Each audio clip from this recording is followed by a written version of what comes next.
All right. Hello and welcome to Snobcast, the podcast for film snobs. Kobus versus Almar. What's up? Today we're going to be doing the usual recent watches, main discussion, upcoming stuff. We'll start with some recent watches. So I'll just open up the floor to Almar and check out what you've been watching this week. There was actually a few, I must say. I've actually watched quite a few films this past week. Am I just gonna go through the complete list? I saw Halloween Ends, which What? yeah, Halloween Ends. Oh yes. I remember you. And they really go for some stuff.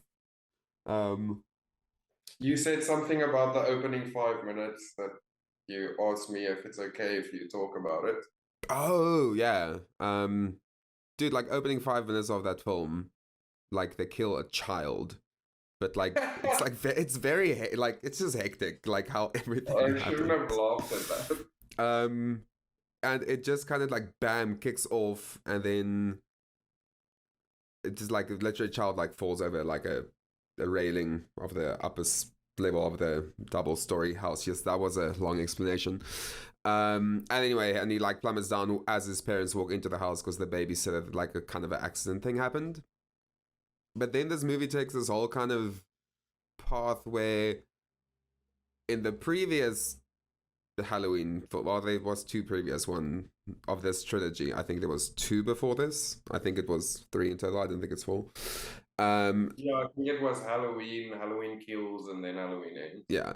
So I think it was specifically in the previous one, in the second one, where like Jamie Lee Curtis barely had any fucking screen time at all. And this time someone else barely. And Halloween Ends, she had so much screen time. And Michael had like barely anything, because there's like a whole kind of different thing that happens that's involved with this babysitter who kills this child. Anyway, I heard this. It's a lot. Michael Myers is not in the movie a lot, which I saw like an article about the director like justifying it. I don't know. It was interesting choices were made, and they did not pay off. In my humble opinion. I also watched the movie that I thought like that. Those were choices. But we'll get to that. What else did you watch this week? Oh, I remember now. I think I know what you're talking about, and I still haven't watched it now. I was meaning to. What else did I watch? I watched Bros. Okay, and I've been looking forward to it, but I've seen a lot of. I was looking very, very, very much forward to it, and I don't know why I read a fair amount about it. Like I was interested enough into like read up about the film and stuff as time went by. But for some reason, I think I kind of thought it was gonna be lean more into like the comedic side of what real life queer dating life is like. And and watching the film, it leans into that, but it is very rom-com. Oh, that I knew that though. I didn't, but I thought, I thought maybe it'll be like, not that it was bad. I'm still not saying it was bad. It was so rom-com. It was those typical tropes of like, well, I also don't want to say too much because you're still going to watch it, but it has a lot of typical rom-com-y tropes, the things that happen, the beats that happen, how it plays out. And I was expecting that. There was some, I would say like the first half of the film I found quite like funny, and I had some genuine haha moments. And then obviously like the second half of the film is where it leans more into the typical romantic comedy stuff, because this is now where all the story beats are happening, and this is going to happen now, and then this is going to happen, and this is going to happen next, and yeah. But still like it's I guess like it's a good rom-com. I guess I'm glad we have one in like a queer space. We don't have many a rom-com like that. I think So that was the whole point. yeah, I think then that is exactly what they were going for in the end. For it to have all those tropes and all those beats and all that, but be from a more queer perspective. Yeah, because we've never had, well, not on such a big studio scale. That I could such a classic, straightforward rom-com from a queer perspective, which been good for them. So I'm still keen to check that out. I mean, we recently had, I wouldn't really throw it into the rom-com full-blown cycle, but we also had Fire Island, which was also... I thought of that because Billy Eichner was talking about, oh, this is the first gay rom-com, which is what he was like saying on talk shows and stuff. And I was like, isn't Fire Island that? But I haven't seen it, so I can't. No, so I'm like very happy that we have now films like that within the space. But so that side of it is great. The side of it that's not so like yay for me personally is I'm not a big rom-com person. So like very much I think they depicted the queerness and everything, like at least for myself and from my perspective, like very well. And I related to a lot of fucking dating shit in there and Grindr and all those types of things. So I was like, cool, they nailed all of those. This is what gay dating life is like. It is absolutely chaotic. So for all of those things, I'm like, cool, check. So like, for what they went for, I would say it's a good rom-com. I just thought I was going to love it a lot more. Yeah, just not my thing. Like it depends for me. Like, there are good rom-coms, there are bad. Yeah, they are very like... There's this small little window for me where I can enjoy rom-coms, and then there's the window of cheese that I'm like, oh. You get really great films like About Time, which I would consider a rom-com, but is amazing and really sweet and loving and just a great movie. But then you also get things that I do enjoy too on a much more kind of guilty pleasure. I don't really believe in guilty pleasures because just like what you like, but like the other night, How to Lose a Guy in 10 Days was on TV. And I've seen that so many times. And that's so cheesy. That's like classic cheesy rom-com. Like, no one acts like a human in those movies. But it's fun, you know, you can just... Yeah. If people talk about like switching your brain off to watch a movie, I don't really do that. I think a lot when I'm watching movies. But something like that is where I'm not like, it's just cheesy fun. But yeah, anything else from your recent watch? Are you done? Do you have nothing more? What, me? I haven't even started, bro. Wait, you mentioned one, didn't you? Oh, no, you didn't mention the name. You just slightly mentioned. Okay, cool. Then I also saw House of a Thousand Corpses, Rob Zombie's. I think it's What's 20... with you and the Rob Zombies? The first episode you watched. Audrey, well, that was Monsters, yeah. Audrey is friend, housemate to whoever's not aware. She really loves Rob Zombie, and it is the spooky season, and we do enjoy watching horror films when we do watch stuff together. So, like, well, that's also... Shit, did I put this one on the list? Yes, I did. That's also coming up. Anyway, we've been delving into a lot of... Have you ever seen it before? No, the only film... So within that trilogy of his, the only one I see... So it's that... It's The Devil's Rejects, and then there's another one. No, that's separate. That's apart from the... I caught the back end of The Lords of Salem last night. Is it called The Lords of Salem? The Lords of Salem, yeah. I caught the back end of that because Audrey was rewatching it, but I wasn't watching. Anyway, so no, I haven't seen it before, but been meaning now to work through those three. My type of horror films. I don't think Rob Zombie is everyone's type of thing. And that's what I realize now. Obviously, Monsters is a very different vibe to something like House of a Thousand Corpses. But one thing I like, I think Rob Zombie sometimes does have a great way of creating like very cool visuals. Like even watching like the last little bit of The Lords of Salem last night, there were some shots in there where I was like, holy shit, that's fucking gorgeous. That's beautiful. The whole, like the imagery of that. I didn't mean visuals, I meant imagery of that. Oh wait, those aren't the films or the filmmaker I would expect that from. And like, look, Probably it's not worth like all it. the time. It's not like a whole movie of that. No, But I there's know, I always know like what you mean. there's always sometimes I'm like, oh, there's like this, like just the pure imagery of that one thing that he like thought of and made. I was like, fuck, if what if imagine if you did everything that way The whole movie at that was level, yeah. okay, so that Um, being said, is it overall, was it not your thing or what? no, I'm just yeah. I just don't think I'm not a Rob Zombie person, but I am still going to finish this trilogy. I'm still going to like, watch through them. But no, You enjoy that? I just don't think he always not because it's not my thing. I also just don't think he always get like nails, you know, the I fucking nail know on the head. uh, I'm not like Because people a, like to go like, oh, but it's niche. You just don't understand it. I was like, no, sometimes it's just shit. Like it's sometimes things are content, bro. bad. You don't understand. Sometimes things are bad. But it's not all That's what that's what Rian and I always say. It's like it's contemporary, bro. You don't understand.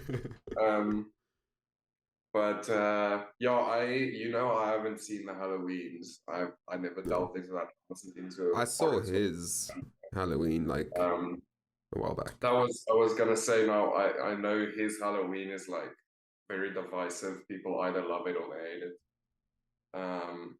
But yeah, that seems to be his It was long girl. ago. I don't recall enjoying that Halloween. Oh wait, anything else from your side? Um, yes, I watched. Speaking of horror films of the 80s, I'm kidding. I don't know when Thousand Corpses came out. Actually, that might have been 2012. Probably like 2000s. Yeah, But definitely in the 2000s. early 2000s. But no, I also saw Elm Street 4, which is Dream Master. Yes. Yeah, I've also never seen any of those. Oh, I this year I started like watching because I those are so the Elm Street films are the ones that are burned into my like core memory of trauma as a kid. Like I was like those are horror films and that shit scares me. Chucky. Um yeah. That um doll freaked me out. I never even yeah, watched the that was movie. I just creepy. saw the poster and I I was also like, remember oh. seeing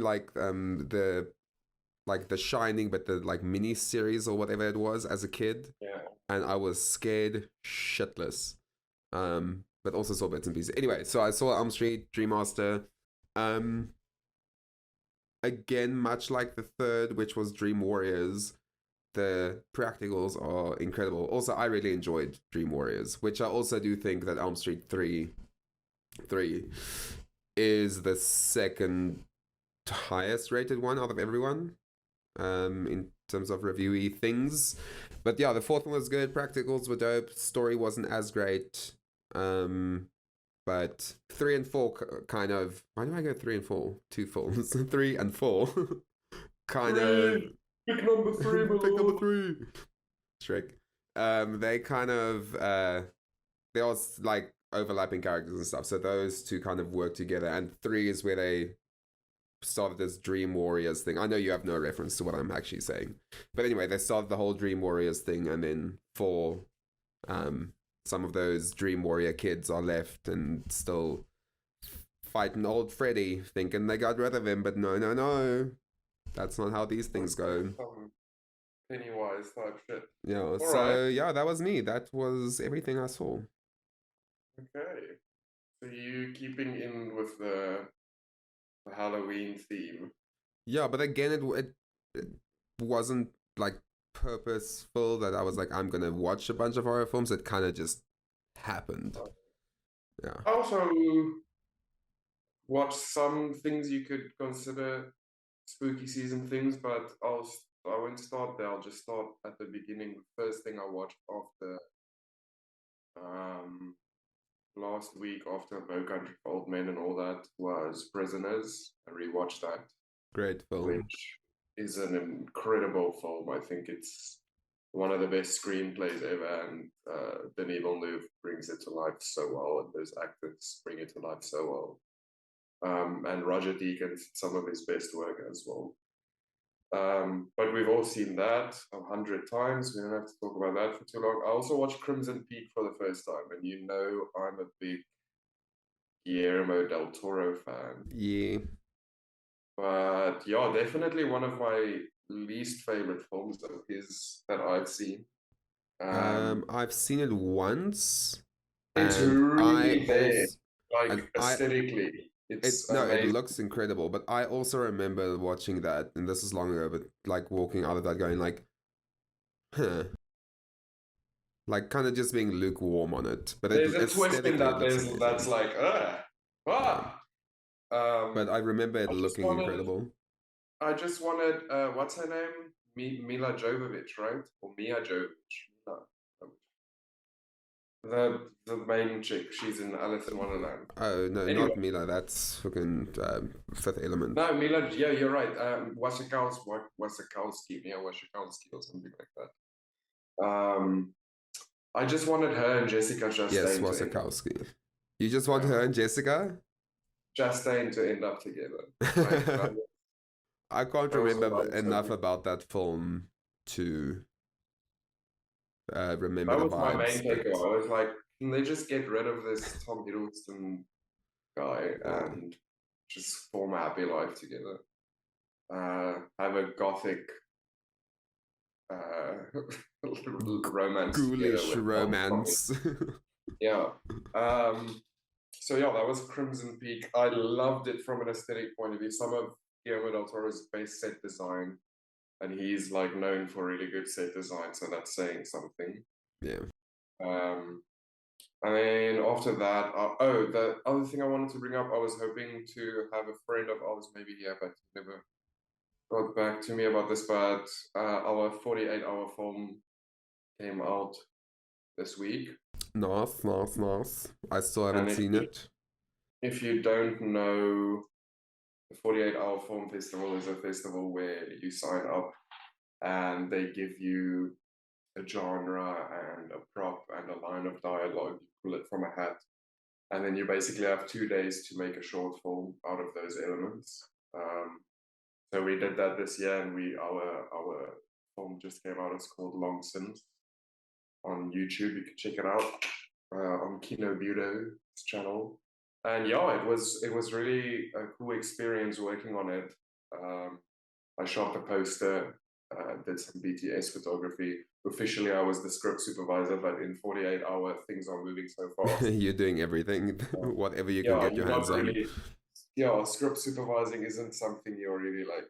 You're not gonna Yeah. like be checking continuity after every take and stuff like that. But it was a really valuable experience and a really, really awesome little movie that they put together. So I'm proud of that. And if you want to go check it out, it's on YouTube. It's Longsince. Oh yeah. Uh, I'll just pop it in the description as well. A link. yeah. And then the other thing I was alluding to earlier is a little horror movie, A24 horror movie by Alex Garland Minz. called Men. I'm so bummed I didn't like actually get around to watching it this week. I really did want to. Very, very, very, very interesting movie. I totally see the divide. I see why people hate it. I see why some people love it. I am kind of in the middle of those two. I think it has really good elements, but I also think it's I don't know if you saw my letterbox. I did. I sent you my letterbox review, and it was just that I definitely quote. didn't read it. You know me, I don't read your reviews if I haven't watched something that I want to watch it. It's just a quote from The Killing of a Sacred Deer, and it's that scene where he's like trying to explain to Colin Farrell why he's doing what he's doing, and he like takes a bite out of his arm and spits it out. It's like a very obvious metaphor, and then he's like, "It's metaphorical. My example. Do you get it? It's a metaphor. It's symbolic." That was my review, because that's how the whole movie feels. The whole movie feels like someone going, it's a metaphor. Like it feels very on the nose, very not subtle at all. Like, and I have, I'm with what it's saying. I'm on the side of the movie with what it's trying to say, but it's saying it in such a surface level way that it's hard to get into it. Like it's not asking any deeper questions about what the movie is about. It's just saying this is a thing that happens, or this is a. I don't know if it's hard to explain without spoiling it, but I'll I definitely try definitely and recommend check it checking out it this out. coming week. We can chat about it, but yeah, very like. I will say, very, very interesting movie, and it also makes choices that I was very like. I still don't know quite how to feel about, and I know exactly what the movie is trying to say and trying to do with those choices, but I'm still deciding on whether that was the best approach. Yeah. But yeah, interesting movie. So I definitely, We'll even if check it it's out. not your thing, recommend checking that out. And then I was like, hey, I've got like 1,000+ movies on my watch list, but let's watch Magnolia for like the 7th time. So I watched Magnolia for the 7th time. Nice. That's no easy, like, I don't think it's the kind of movie that most people would incessantly rewatch in that way. It's like 3 hours plus, and it's like a very emotionally dense film. I just think it's brilliant. I just think every single frame of it is. So I'll keep revisiting it for the I rest lost of my you life. there for a second. I don't know if your Wi-Fi dipped, so I literally didn't hear you. Oh no, You I said was every just frame saying, is beautiful. yeah, I was just saying every frame of the film feels to me very meticulously crafted and purposeful. And it's a film that I will revisit for the rest of my life. Like, I'll never stop rewatching that, even if it is 3 hours and 10 minutes, whatever. Right. And then the other thing, I caught Scooby-Doo 2 Monsters on DSTV. Classic. It was just on TV, and I was like, sorry guys, the nostalgia wins this round. Yeah. So I just sat down and watched that. I actually missed like 20 minutes in the middle when I like went and got something or whatever. I wasn't like really watching, I was like half watching it. But yeah, it gave me a good dose of nostalgia. Those movies are so inappropriate for children, but it's pretty funny in that sense, watching it now. And then I've been, as you know, I was never a big gamer. I only started like playing console games and stuff in like the last 2 years, maybe. So I recently played the most recent 2 Uncharted games, and then I watched Uncharted, which I thought was perfectly watchable, but incredibly generic. Like, yeah. like it feels like one of those, if you've seen a movie, you've seen this movie. Like, Yeah. it hits all the beats, it does all the tropes of the adventure film, whatever. It feels like the quips are like a Marvel movie. Like, it feels like Marvel, but it's Uncharted. You know, Yeah. it feels like that kind of thing. But perfectly watchable. Don't know why it has to be Uncharted. It feels completely removed from, aside from a few small elements.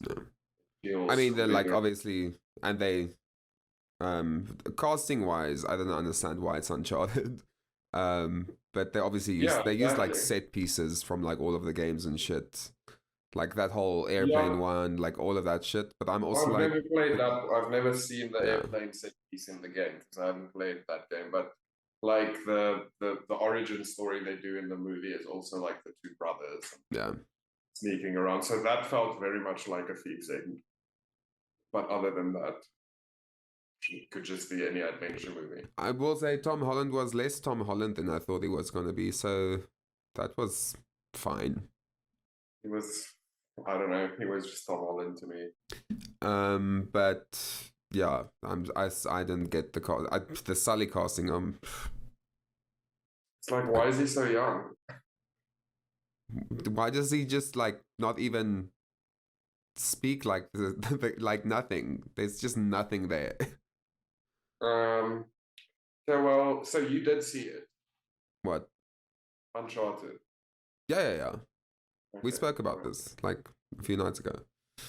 But yeah, also thought it was perfectly watchable. Yeah, it didn't like, I wasn't hating watching it. I wasn't like I wasn't like, oh, this is I was perfectly entertained. But that being said, you want to go ahead and introduce your movie? Yeah. So, last week was my tip. Well, you just introduced it for us. Last week was now Kith. Last week was my turn to choose a film, and I chose the amazing Corpse Bride, which is directed by Mr. Burton himself, and Very featuring clearly so. talents such as Johnny Depp, Helena Bonham Carter, and amazing Emily Watson. Emily Watson. Also, I didn't actually realize this at the time, but Joanna Lumley voiced Maudeline, which I think Everglot, which is like it's a nasty old lady, yeah.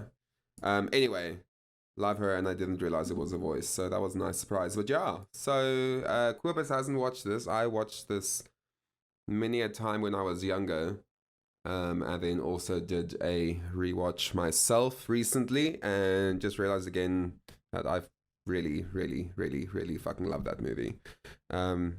The music is great, and anyway, but I would rather have you kick this off since you haven't seen it. So yeah, what were the vibes? Yeah, it was decent. I enjoyed it. It's definitely a Tim Burton movie. That was like my biggest takeaway. I was like, he Tim Burton very hard in this one.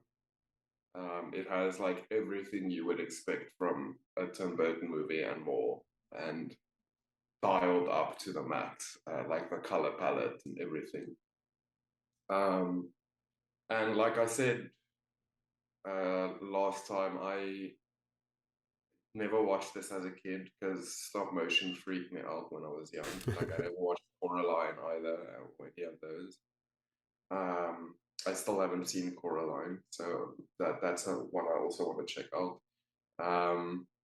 So I had no frame of reference going into this. I didn't really know what it was about. I knew vaguely, obviously, as the title suggests, that there's an undead wife or like an undead bride. But I didn't know what the story was around that. And what I will say is I personally wish there was a bit more story, a bit more character, and you're going to hate me for this, and a little less music.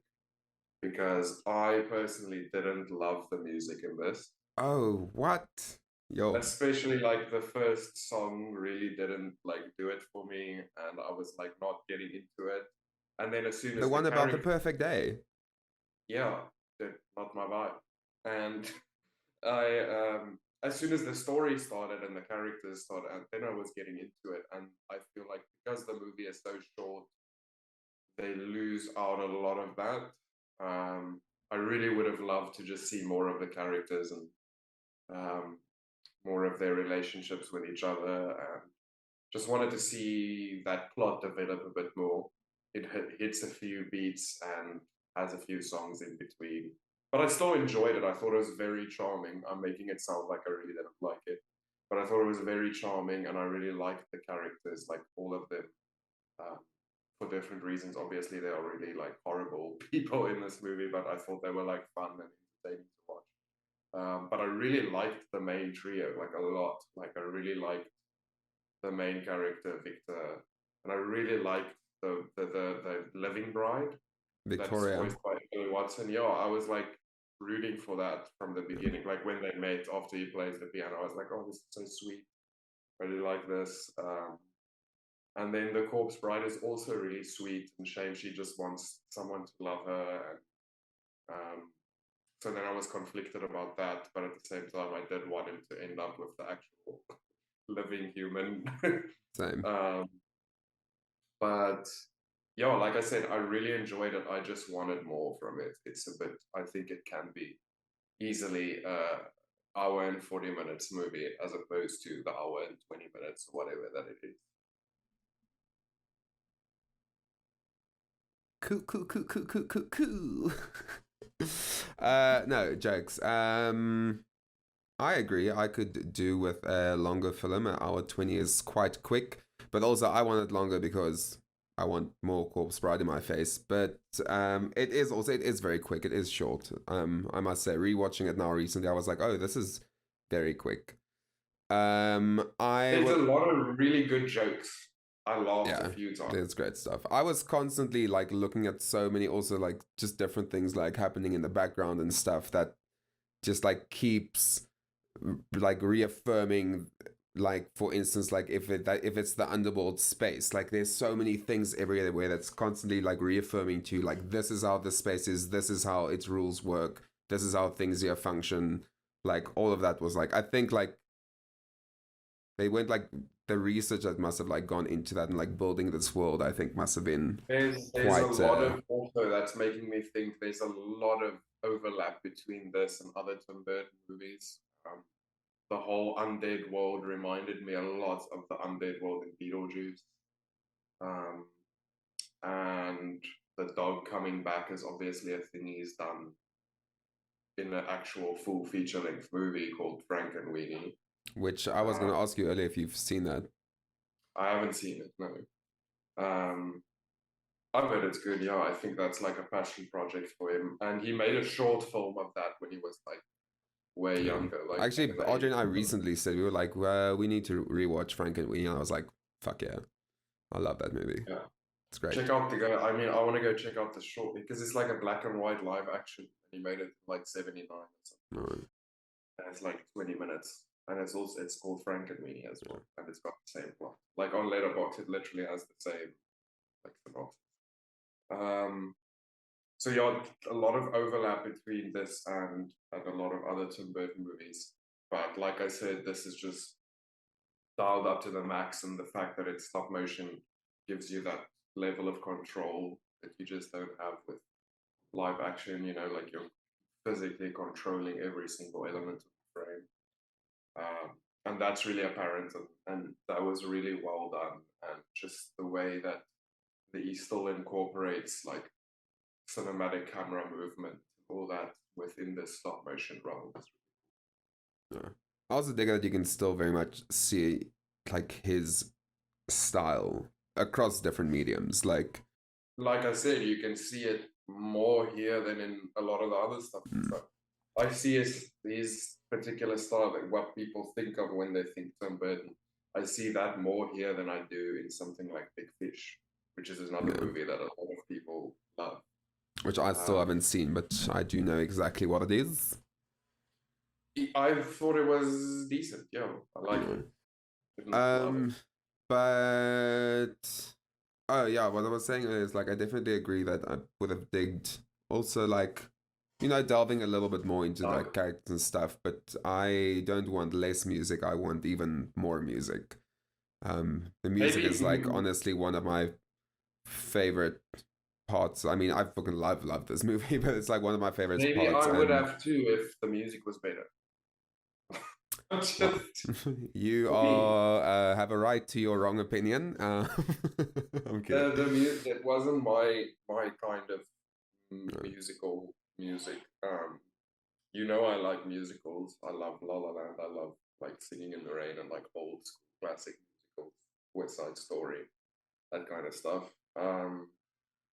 This just wasn't my type of musical music. But it's very fitting. It's very fitting for what this is, and that I have no issue with. The music for me isn't like, oh, this is a problem with the film. It's just not my taste.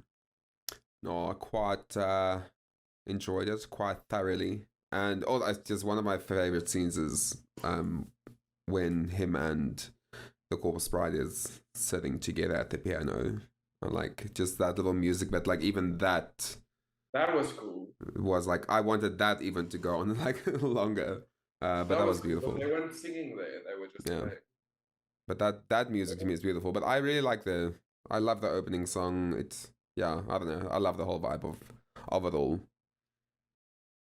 It took me for the story to get rolling to start getting into it. I wasn't like right in it when that song started. just kind of wanted it to get rolling. Also was like hard for me to hear some of the time what they were, because it gave this impression that, oh, the song is giving off important details to the plot, but it's kind of hard sometimes to follow in song form. But that's just a me problem. Well, at least you're aware of it. Yeah, I don't know. I didn't recall finding that, but yeah, it is very much. The songs are very much story. Like we are telling you a bunch of stuff. Yeah, it's not just a cute song to be a cute song. But great voice cast, great direction, really good cinematography, and great stop motion. But that was to be expected. Yeah, of course. And also Danny Elfman is just the man. His music, because I love the score. The score is so good. The score is great. And I'm a really big fan of a lot of his other scores as well. The score for Edward Scissorhands is really great. He does all of them, but stuff. And he also sings in this. He's Bone Jangles, the dancing jazz man skeleton. Yeah. Which is modeled after Sammy Davis Jr., I think, which is why he has one eye. Interesting film. I enjoyed it. Didn't enjoy it as much as I think you do. But I liked it, and I'll probably watch it again at some point in my life. But that's good to hear. Anytime soon, I don't think. It's probably one of those things I'll watch again, like around this time. Right. Well, that's me on the film, I think. I don't think the other thing I wanted to say is he doesn't sound like Johnny Depp. It's so weird. Oh yeah, no. But he's always had an ability to change his voice in a way where Yes, but it was weird. And also I'll be the 1,000th person, because everyone on Letterboxd says this, to say that dude is just like Timothy Chalamet. The main character. Look at that. That's the me. Look-wise, definitely. Yeah, that's what I mean. Yeah. I don't know who she is. No. Maybe Johnny Depp's daughter. That Lily Rose did. She could. Yeah, I liked it. Okay, so with that out of the way, we can move on to some upcoming stuff.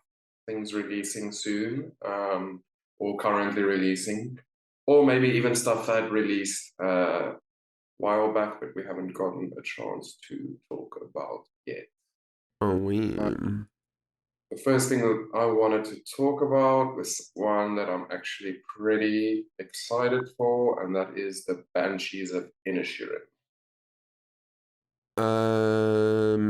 Let me just. Oh, that one with the friend he doesn't want to talk to. Yeah, I thought that was such a interesting idea. It definitely has me interested. Like watching the trailer, I was like, okay, like I want to know like what's going on, like what's the problem. I think it's because I saw an interview with the director, and this is a Martin McDonagh film. If you don't know, it's the director of 3 Billboards and In Bruges. Really love 3 Billboards. I haven't seen it. I need to see it again to have a proper opinion. I think I watched it like a year ago. I saw it once when it came out, and I remember thinking it was decent, but also I had a screenwriting lecturer that was like obsessed with it and mentioned it in like every class. So me and the rest of some of the writers just started hating it for that reason, because it was like just pick a new movie to talk about. No, I remember watching it and like really, really liking it. But yeah, I'm excited for this one. Really, I love Brendan Gleeson a lot, and him and Colin Farrell also in Bruges, which is also a very funny, like dark comedy kind of movie. So I'm excited to see where they go with this. It looks like In Bruges is something where I think Martin McDonagh was still a much more confident screenwriter than he was director. And with this, it looks like the two are like really coming together now. So I'm keen to see that. Nice. Yeah, I'm definitely keen to see it. I'm interested. Yeah, I think that's out in theaters overseas now. Unfortunately, not for us. But yeah, the other thing that came out this week that people are watching and talking about is Black Adam. What are your thoughts? I don't give a shit. I didn't care anyway. Like, it was not on my radar at all. I knew this movie was happening, and I knew The Rock was in it. I knew Also, this movie was happening like 10 years ago. yeah. It feels like it's been forever. But yeah, not phased. I just for sake of being able to, I guess talk about it and have some reference again. I did watch the trailer again yesterday, and I was like, seems like a DC film where it's going to be a bunch of quick cuts between fight scenes with CGI, and we'll call it a day. Do you know the film critic Mark Kermode? No. He's a British film critic, and he's like older. He's like probably in his like late 40s, early 50s. And I watched his review on it, and he was just the whole time saying like, I just don't care. I just don't care. And then he's like, no shot lasts for longer than 5 seconds, and it's just everything's exploding, and I just don't care. It's just like this man is just over it. But he did say, I am willing to admit that it might be me, that I might be too old or whatever. But I don't think that's the case. I think it won't be for me. I think I'll probably have the same I don't care attitude if I watch it. It's not the type of thing to get me too invested in characters or stories, but we'll see. You know, I'm not saying it's impossible for a movie like that to impress me or for me to like it. So I'm not going to rush to watch it, but maybe one day I'll check it out. But yeah, we just wanted to bring it up because it is coming out. It's in theaters now. If you want to watch it, yeah, big if. And then other thing, I'm not sure really. I think this might have already come out a little bit back. The trailer came out a while ago. It's called Amsterdam. It's David O. Russell's new movie. Star-studded cast. Looks like a, I don't know, Jules and Jim. Yeah, I wasn't. I watched this trailer yesterday. I'm not a big fan of David O. Russell's movies, so for me, I'm immediately on the fence. Like immediately. I can't even immediately recall what it is now that he did before, but I know. Silver Linings Playbook. Oh yeah, Joy. that's correct. I remember now. Silver Linings Playbook. Oh. I don't know. I watched this trailer and I was like, this. I was like, this is giving me nothing.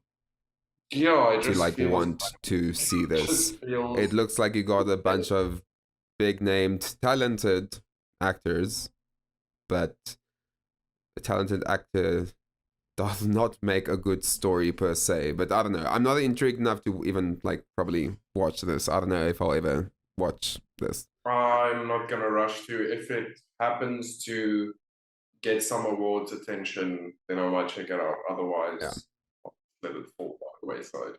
But very good cast. Great cast.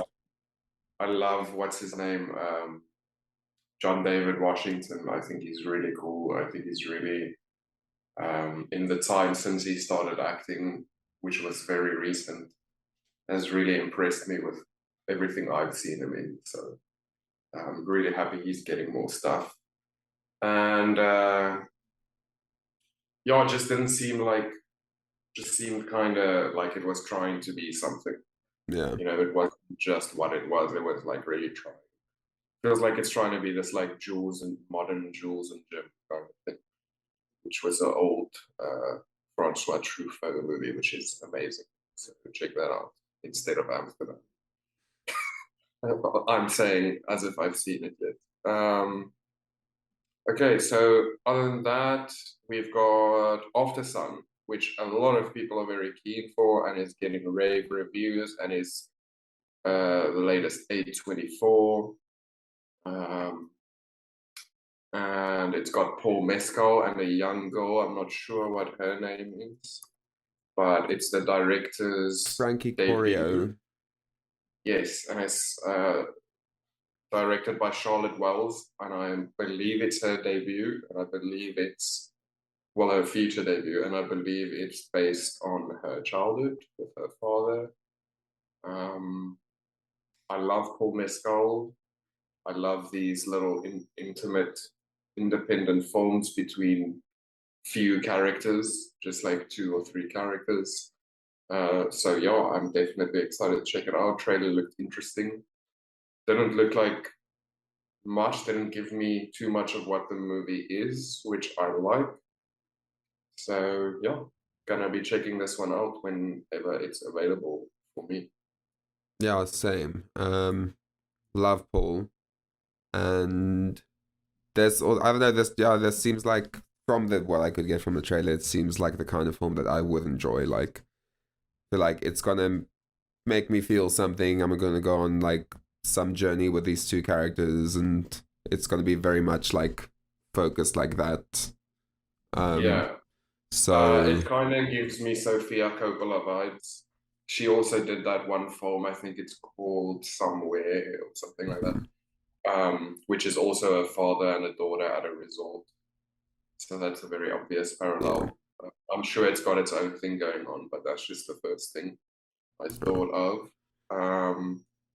So yeah, keen for that one. And then also we have Tar.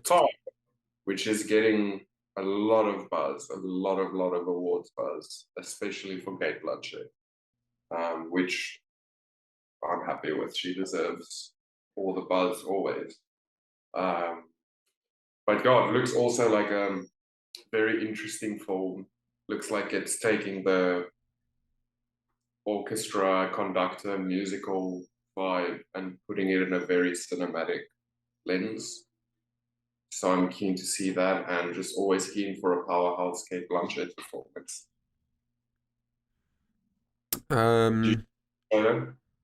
I don't know if I'm necessarily like intrigued to watch the film.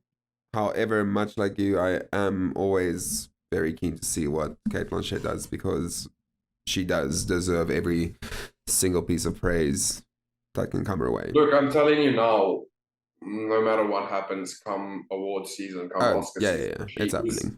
At the very least getting nominated. Yeah. So it is a movie that if you are into following the race and all that, then you're going to want to check it out. You might as well check it out sooner rather than later, because I will put big money on the fact that that's going to be a nomination, and it's going to be the front runner. It's early to say, but she already is the front runner. So, I mean, it's too early now to say, like, people also, I remember when things like in 2018, when like The Star is Born came out, people were like, oh, this is going to win Best Picture. And it's like, whoa, people, there's like 20 movies that still have to come out before award season. Well, 20 films that will be considered, you know, they don't always consider everything. But anyway, Wendell and Wild. Very keen. I'm just happy Key and Peele are doing things together again. Yeah, I'm very keen. Because I love Key and Peele, I love the sketches, and I obviously love Jordan Peele, and I love what he's doing, but I like the idea of him still making time to still work with his comedic partner in crime. And I love Keegan-Michael Key. I think he's also a really talented actor. Like, out of the 2 of them, I think he's like the actor, and Jordan Peele is like the more filmic-minded person. But I really think Keegan-Michael Key, even in a lot of the Jordan Peele sketches, you can tell he's just a very, very good actor. So yeah, I'm excited for that. It looks like a cool original story with an interesting style, and like I said, Key and Peele in the voice cast, so that's nice. super keen for it. Never much enjoyed Key and Peele. Like the two I of love them. Key and Love the Peele. two of them as individual people. Never got into Key and Peele.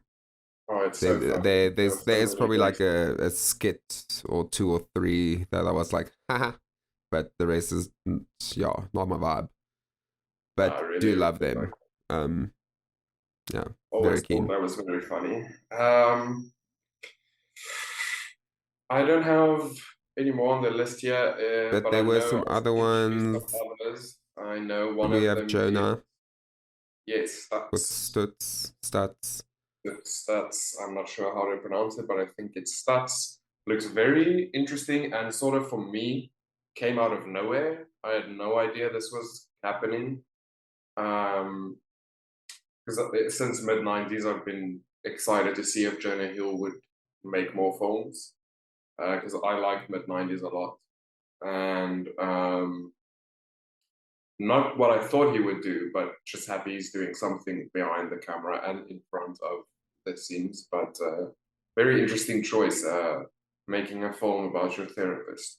It raises a lot of interesting philosophical, ethical questions. Whether can you even be vulnerable and honest when there's a camera on you? And I feel like the documentary might go into that. I hope it does. Yeah, it looks like something that might be touching and sincere, so I'm excited. Didn't quite get me, eh? Okay, what about it didn't get you? I don't know. I think just I like the first second that it was like, oh, making a film about like, your therapist. I was like, okay, interesting. And then like, I don't know, the longer the trailer went on, I was like, I am not feeling this at all. Interesting. I thought it looked cool. I like Jonah Hill as a dude, Same. and I like him as an artist, as an actor, and as a filmmaker. So any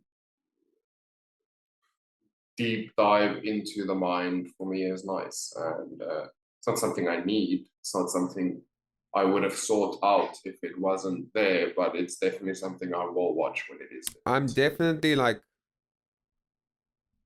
gonna check it out, but not because I'm like, oh fuck, I really want to see this. I'm gonna check it out because I want to see what he does with it.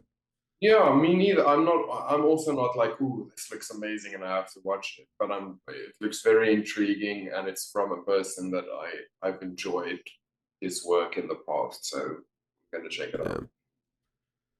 The other thing was Ant-Man.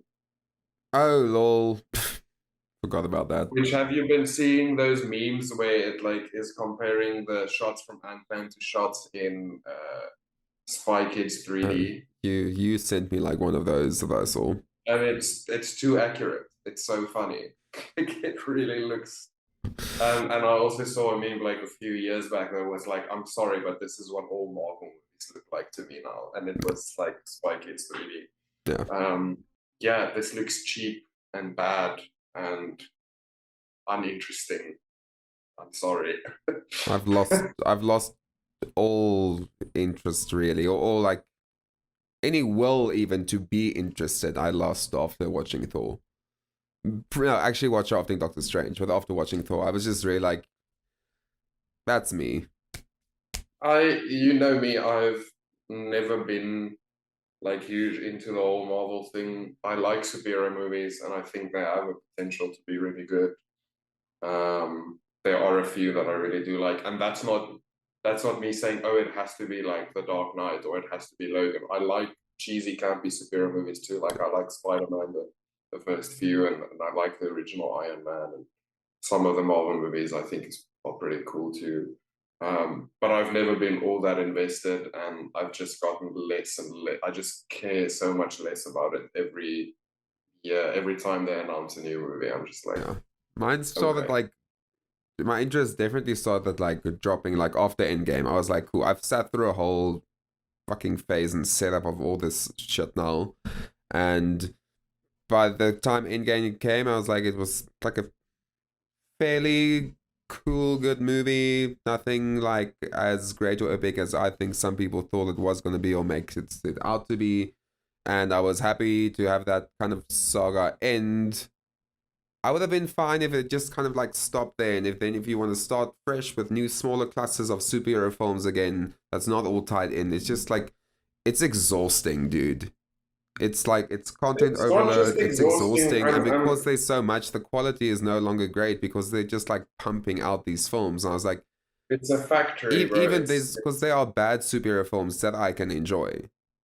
Like, not Yeah. all the X-Men are great. I love X-Men. I will watch those movies all the time. I still enjoy them. And then there are Even some of these those, new Marvel shit where I'm like, it's just bland and there's yeah, no even feeling the and there's bad, just nothing. even the bad X-Men movies have like some sort of personality. Yeah. All of these films feel like the same film. Yeah. They all feel like they're made by the same committee of people making the same choices. And they're making the choices based on, will this make the money back that it cost to make? Like there's no artistic integrity anymore in the making of these films. And for me, one of the last straws, and I stopped caring long before that, but one of it was, I know you enjoyed the film, but watching Eternals and Oh, yeah, I enjoyed that. Jaume made that, I was just like, what the fuck are you doing? Like, why? But anyway, I also think it's bad for the industry, what they're doing, personally. Like, I'm not going to get too deep into that, but I think, and I think this ties into the whole, like, like Scorsese that said, like, Marvel isn't cinema and all that kind of stuff. And I'm not trying to take it to that extreme. I'm not trying to say that, but I do think the business mentality of Marvel and Disney is infecting the film industry in negative ways.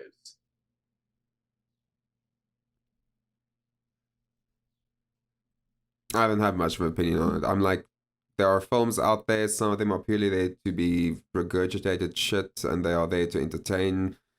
But at the end of the day, Yeah, but you as the... it's not just that anymore. It's not just, oh, this movie exists. It is we're playing in their game now. Like I know, but I can still make the choice not to go and see that movie. That's true, but they have so much power and so much sway, and I'm sure, like I said, I don't know how all the intricacies of these things work, but in my mind, I'm like, gotta make your own choice. Go see the film you want to see. I also think like I'm over Marvel, and it's like there's so much of it, and it's just like regurgitated stuff, and it's bland and boring. But you as the consumer must still go and make the choice whether or not you're gonna go support that thing and watch it, which majority of people are, and that's why that is why they keep making them. It's not just the people; it is also the system that they thrive off of, and how they keep pumping these films out, even if people, I don't know how to say it, the number of films and content that they put out will generate a level of success, whether there's quality there or not, and other companies are following suit or seeing that, oh, that works, so I'm going to do the same thing. And that's like changing a lot of, but yeah, it's a whole conversation. There's a lot of more subtleties and intricacies that go into that conversation. But I think they should stop. Tell me how you really feel. There's a Key and Peele sketch about that. Tell me how you really feel. Then I see you sent me Graveyard Rats, which I think is just a short story from Cabinet. Yeah, that was just the first. I didn't watch the trailer though. I was like, I'll just wait to see the whole film. No, me neither. I didn't watch it either. I just basically sent it to be like, hey, look, the first Cabinet. Then the other thing you sent me that I just watched, which I am very intrigued by, is Please Baby Please. Yes, that looks crazy. That looks so crazy. I am very, very, very keen to check that out.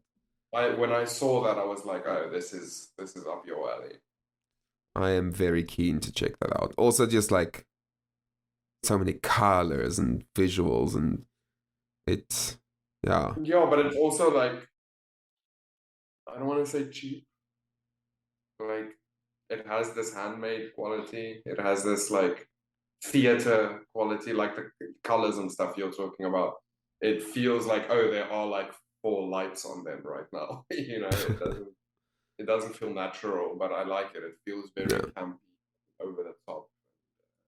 I don't know if I got campy from it, but Oh, I definitely got a lot of camp from that. But I love Andrea Riseborough, so even just for her, I will check it out. yeah. I think that's the only recent things I'm thinking of now. Yeah, as far as I can tell. Going down the list. Yeah. The other thing I've been watching, I've been rewatching The Legend of Korra. Nice. As you know, I'm a giant The Last Airbender fan. I watched it when I was a kid. I still watch it today. But I watched Korra for the first time about a year or 2 ago. No, it And was end of last year. Yeah, and it's nice watching it now because there's a lot of stuff you have to get used to when you watch it the first. There's a lot of like things they throw at you that are like, oh, I have to like settle into what this show is doing. And now that you already know that's what it is. Like, I remember like half of the time thinking like, but what, there's cars, why are there cars? And shit like that. And now you just already accept that and you just take in the story as it is. Yeah, I remember like that when you started watching it last year, because I'd already watched quite a chunk of it by the time you started.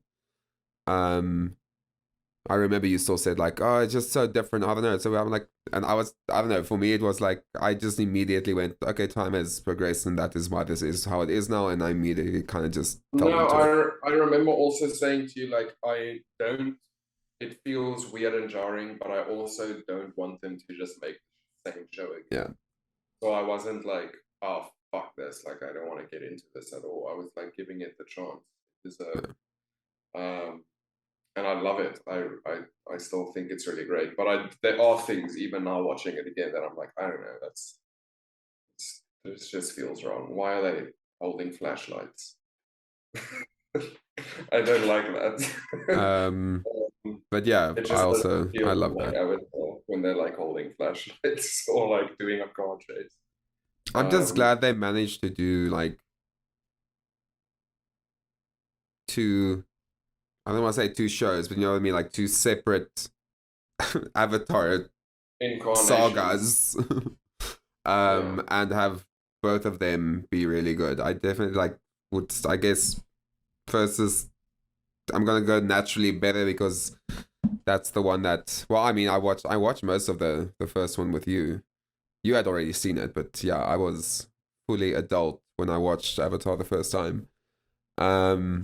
But I must say, watching Korra, because I was initially worried, like, oh fuck, what if they don't capture all that good shit anymore? And I was like, there are so many moments in Korra as well where I was like, there's that level that they've been able to reach. So yeah, I very much enjoy Korra as well. I think it's both great in storytelling and in just yeah, set pieces and also themes and the humor. Like, it's still very silly, just like the Last Airbender was. Like, Korra can also be very silly.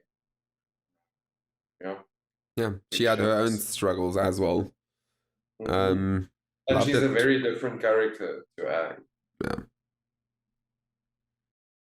But yeah, that's some good stuff. Oh shit, I have to recommend a movie, don't I? Oh shit, we're doing that. I forgot. I got so spaced out. Did you see my spider? Like, hey?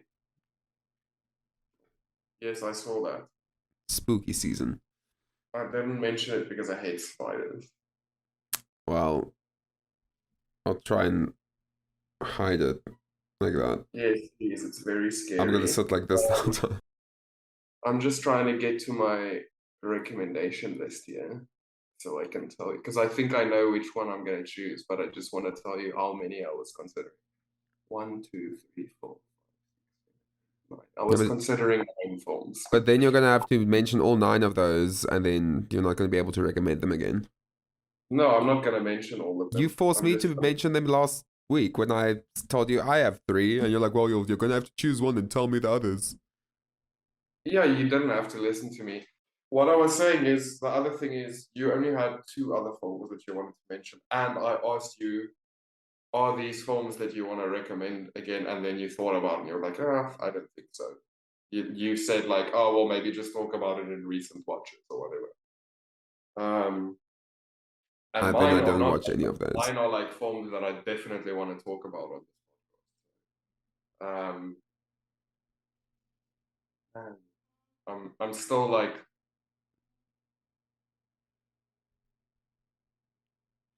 indecisive. You're gonna have to start putting just them like in a bowl and like just draw a film. Pull them out, yeah. No, I think I know what I'm gonna do. I just want to pull it up on Letterboxd to get all the appropriate information, even though I know who it is who directed all that. I just want the okay, so next time we'll be watching Jacques Tati's Playtime. Oh, I remember this. 1967. I remember this. I think you showed me.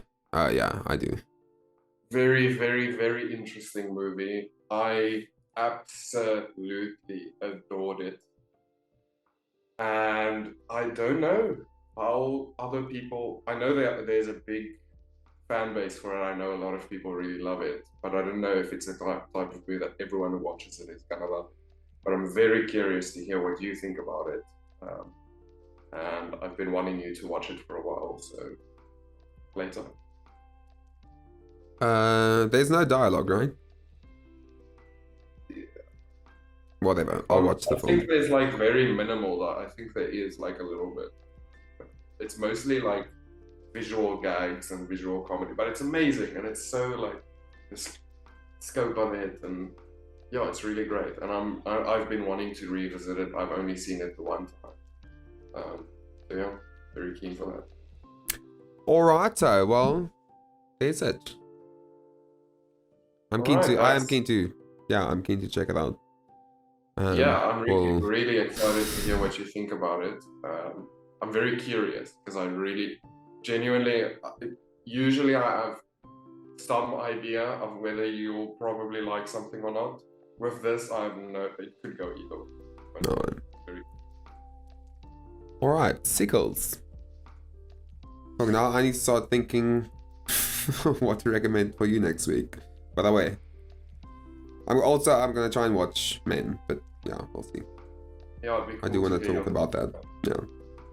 Cool. Okay, I need to go and work. Well, that's it for us. We were Snobcast. Yeah. Check you on the flippy. Okay, bye.